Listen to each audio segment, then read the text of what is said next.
I'm Bridget Jacob, and this is the 2019-2020 Raiders Sports Report. The Raiders season has started off with a bang as all the teams are starting off very high. One team in particular is football, who won their first regular season game in 5 years. Miles has been covering the team. Miles, can you tell me a little bit about that game? Hey, Owen, thanks. So we started off well. First game was a loss that should have been a win, but we came out hot in the second one against Carteret and won 19-14. Cool. Who are some key players that you might have seen in that game and throughout the season? Some key players to watch out for are Hayden Witter, the QB, Sean Martin, and Christian Peach. And I've heard new head coach, Coach Holman, has brought in a good turnout of players. Can you tell me a little more about that? Yeah, I mean, there were so many players this year that they had to order new pads and jerseys for some of those players. So there's a big turnout this year. Thanks, Miles. We actually have highlights from that first win. Let's go check them out. I'm here with varsity football star Jay Kahn. And Jay, can you tell me a little bit about varsity's first win, about 5 years for football? I mean, we were working so hard all summer, just that week, and it really all came together. All right, can you tell me what was your game plan coming into this game? To beat them up, to run the ball, to get the ball out, and shut them down on defense. How's the team morale looking after this win? Incredible. Everyone wants to come to practice for real, and we love it. All right, more dubs to come for the football team. Thank you, Jake. So I'm here with Nick Belford, Brian Russell, and Nick Johns of the varsity football team. Can you guys tell me about your first win? It was a good game. We were down in the first half, and then we came back in the second half, win 19-14. It's a good game. Nick, can you tell me a star player who really performed this last game? Star player, I would definitely say the game-winning touchdown, Christian Peach, and definitely our running back, Sean Martin, who gave us big yards and definitely helped us win. And Brian Russell, what exactly was your contribution to the team? A lot of screaming, a lot of yelling. Didn't get on the field very much, but got to keep the sideline hype, you know? So you're the team morale hype-up guy? Can't say that, but...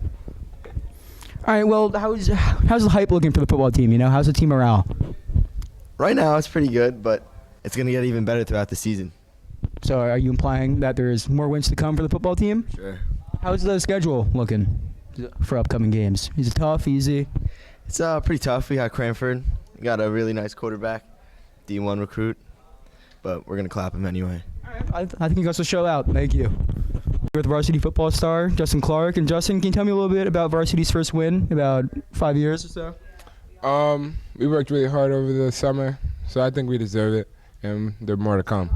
All right, can you tell me a little bit about the game plan going into the game this Saturday? Just believe that you're good. That's what Coach has been trying to instill in us lately. Believe how good we are, and the rest will come. All right. More wins to come for the varsity football team. You heard it here first. Yes, Thank you. All right, I'm here with varsity football player Tony. And Tony, can you tell me a little bit about the varsity football team's first win, about 5 years?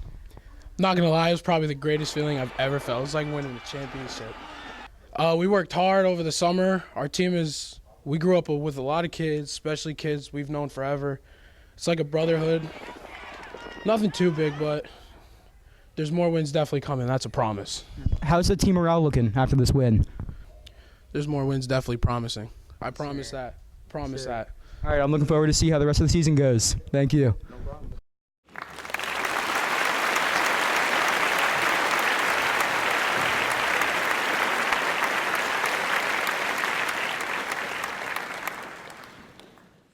We have Nick in the studio covering the girls' tennis team. Hi, Nick. How are you? I'm doing pretty good. How are you doing, Bridget? I'm great. How's the girls' tennis team doing so far this year? They're doing very well. I'm very impressed with them with a 3-2 record so far this year. What are some big upcoming matches? Next week on September 23rd, they are playing the Westfield tennis team, so that's going to be a real exciting one. Well, Nick, thanks so much.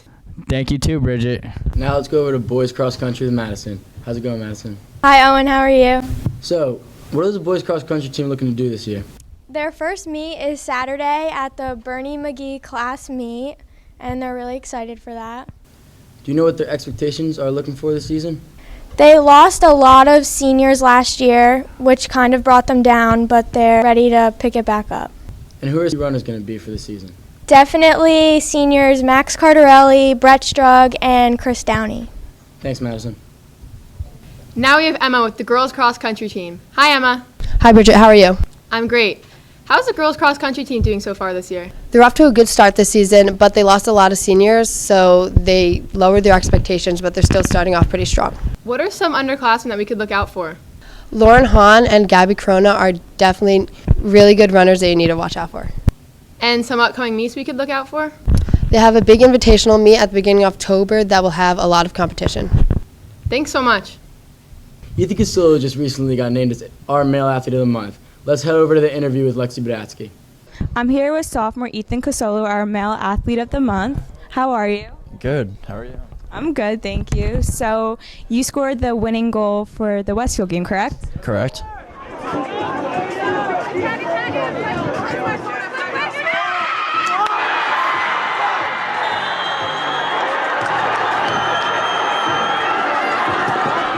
And that was your first time starting for varsity. Yep. How did it feel? Amazing. It's a great feeling. And what are your hopes for the rest of the season? We're really going after states and just to work, win and score. And who are some other outstanding players on your team right now? Owen Murphy, Nick Hem, and Alvaro, and Joey Linder. Okay, thank you for your time, and we hope you have a great season. Thank you. Bye. Need some help for your fantasy football team? Check out our fantasy football podcast. This is the League 2 football recap. I said nominally. So who played terrible this week? Who do you guys think had the worst possible fantasy week this week? The worst possible fantasy week, I gotta be George Kittle. For a lot of people, he drafted in top 3 rounds. So, I mean, he didn't really produce week 1. Last week he only had 8.4 points in PPR, 3 receptions and 54 yards. And they also put up a lot of points on offense. Not like their offense was stagnant at all. They killed the Bengals.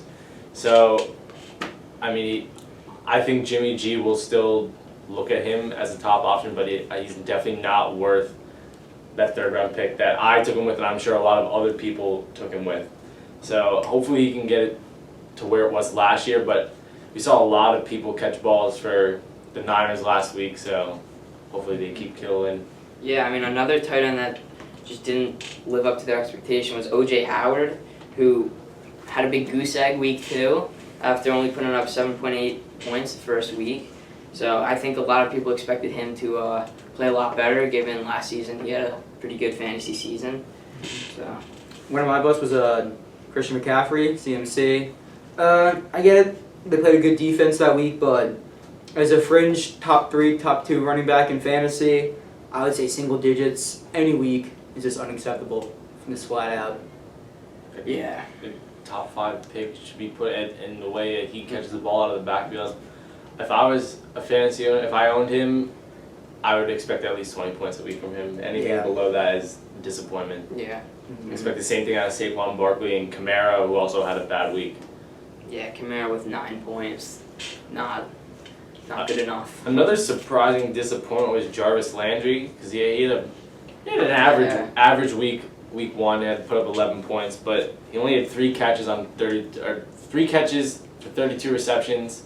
And you saw Baker Mayfield had him open a few times and overthrew him, but I hope that changes because Odell went off. Odell, with a huge 89-yard touchdown. That one ended my fantasy week.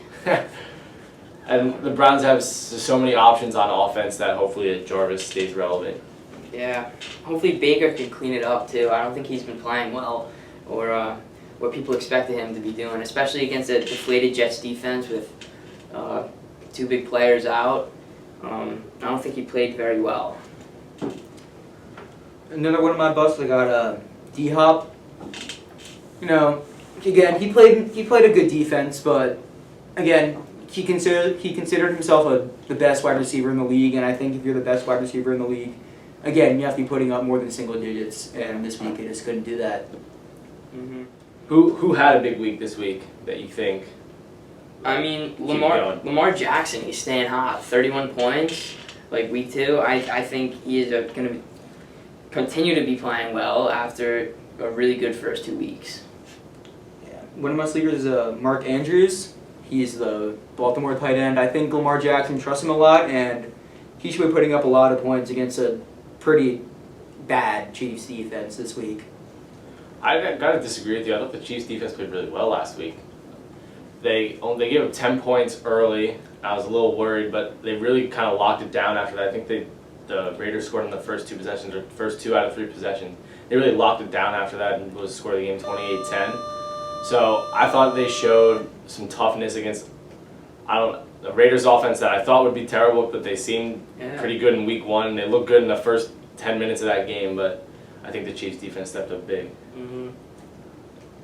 Emmanuel Sanders also had a really good week, going off for the Broncos. I don't really think people expected much of him this season, but played pretty well. Especially with Flacco throwing him the ball. Yeah. The way he's struggled recently. Yeah. But I don't know, that Denver team looked tough. Unlucky loss on a field goal at the end of the game by the Bears. Yeah. I'm sure Bears fans were happy about that after Cody Parkey's debacle last year. Yeah. So. Very unlike the Bears to make a field goal. Who else do you have that might make an impact this week that wouldn't have made an impact first 2 weeks of the season? I'd say Zach Ertz has had an okay start. It hasn't been great, but I think he'll, with some of the injuries, I think he's going to have a bigger role in the offense for the Eagles this upcoming week. So. Well, I got my eyes on Mason Rudolph. He's the backup QB for Pittsburgh. And you saw the way that he came in and played. He played pretty well against the stellar Seahawks defense. I mean, also James Conner's out, so I think they'll have to rely on him a little bit to throw the ball, and I think he will. Yeah. For one of my people, I have Curtis Samuel. You know, I don't think there are many receivers lining up for the Panthers. I think Ken wants someone to trust, and I think Curtis Samuel is a young prospect who can take that role for the Panthers. So look out for him. I'm Bridget Jacob. I'm Owen Murphy. And this is your Raider Sports Report. Go Raiders.